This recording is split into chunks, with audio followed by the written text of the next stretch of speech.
ኢትዮጵያ ከእስልምና ጋር ጥልቅ ቁርኝት ያላት ሀገር ኡሙ አይመን ኡሚ ባዕደ ኡሚ ያሏት ነቢዩ ዓለይሂ ሰላቱ ወሰላም ከእናቴ በኋላ እናቴ ናት ያሏት ኡሙ አይመን እሷ እኮ ኢትዮጵያዊ ነች። እኛ እኮ ነቢዩን ያጠባችው እናታችን ነች። በነቢዩ ደም ውስጥ የሀበሻ ደም አለ። እኛ ከነቢዩ ደም ጋር ተቀላቅለናል።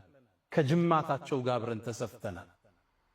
ኢትዮጵያና እስልምና አንድና ያው ናቸው፣ ሚለያዩ አይደለም። ኢትዮጵያ የቢላል ምድር ነች። የነቢዩ ዓለይሂ ሰላቱ ወሰላም የመጀመሪያው ሙአዚን ቢላል ረዲየላሁ ተዓላ አንሁ። ምን ነው ቢላል ኮቲህን ጀነት ውስጥ ሰማሁት እሳ የተባለለት ቢላል። የሰው ልጆች ሁሉ ጀነትን ይናፍቃሉ፣ ጀነት ደግሞ ምትናፍቃቸው ሰሃባዎች አሉ ተብለው ከተጠቀሱት ውስጥ አንዱ ቢላል ይገኝበታል። እኛ ጀነትን እናፍቃለን፣ ጀነት ደግሞ ቢላልን ትናፍቃለች። የሱ ምድር ነች ኢትዮጵያ። አሳዛኝ ሆኖ ትርክቱ ተበላሽቶ በቢላል ስም የሚጠራ ጎዳና ማጣታችን፣ በቢላል ስም የሚጠራ ሙዚየም ማጣታችን አሳዛኝ ነው። እንደ ሀገር እንደ መንግስት ማለት ቱርክ ውስጥ ብትሄዱ ከኛ በኋላ 400 500 ዓመት እስልምና የተቀበለው ቱርክ ውስጥ ካሏት 85,000 መስጊዶች ውስጥ በርካቶችን ቢላል ተብለው ተሰይመዋል።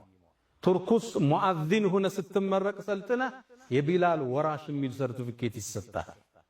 ኩዌት ውስጥ ብትሄዱ የቢላል ጎዳና የሚል ታገኛላችሁ። ሳውዲ አረቢያ ውስጥ ያልተወለደበት እቺ ምድር ትላልቅ ሰሃባዎችን የነብዩን ባልደረቦችን ያመረተች ምድር ኢትዮጵያ። ኢትዮጵያ ለኛ ቀልድ አይደለች። ለሌላው ዘፈን ማሻሻጫ ነች፣ ሌላው ስልጣን ማጽኛ ነው፣ ለሌላው የፖለቲካ ካርድ መሳቢያ ነው። ለኛ ግን የነብዩ አደራ ነች። እኛንን የመጀመሪያው አንሷሮቹ ሙሃጅርና አንሷር እንሰማለን። ከመካ ተሰደዱ ወደ መዲና ስደተኞች አሉ፣ ሙሃጅር አንሷር አሉ፣ ዲኑን የረዱ። እኛንን ግን የመጀመሪያው አንሷሮች ለዘይድ የነብዩ ሰሃባ ባልደረቦች የተቀበልን። ኢትዮጵያ 31 ሰሃባዎች ከርሰ ምድሯ ውስጥ አጸደገላቸው አረፏል። 31 ሰሃባ እንደተቀበሩ ታውቃላችሁ? ይህን ታሪክ ማን ያወራል? ቱርክ ውስጥ አንድ ሰሃባን የተቀበረው ኢስታንቡል ጫፍ መግቢያ ላይ አቡ አዩብን አልአንሳሪ እዚህ ኹጥባ ላይ አንስተነዋል። ቱርኮቹ ይሄን አንድ ሰሃባ አገኘን ብለው ሱልጣን የሚል የነገስታት ማዕረግ ሰጠውት፣ ዘበኛ አስቀምጠውለት፣ መስጂድ ከጎን ሰርተው አሁን የሚጎበኝ የቱሪስት መስህብ አድርገዋለች። ቻይና ውስጥ ያለው አንድ ሰሃባ ነው። እሱ ግን ተካብዶ ኢንሳይክሎፒዲያ ውስጥ ታገኙታላችሁ።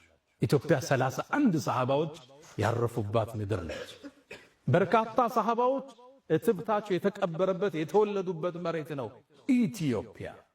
ለኛ ኢትዮጵያ ቀልድ አይደለች። የነብዩ አደራ ነች። የነብዩ ሰሃባዎች አሻራ ያለበት ምድር ነች ኢትዮጵያ ስትባል። ለሌላው ቀልድ ማጫወቻ፣ ማላገጫ፣ ማዳመቂያ ሊሆን ይችላል። እኛ እንደሷ እንደራደረን በዝቻል። ለኛ ልዩ ሀገር ነች። የመሻይኾች ምድር ነች። የዑለማዎች ምድር ነች። በርካታ ዓሊሞችን ያፈለቀች ሀገር ነች ኢትዮጵያ። እቺ ምድር ከኛ ጋር ሲታወስ ትልቅ ቁርኝት አላት።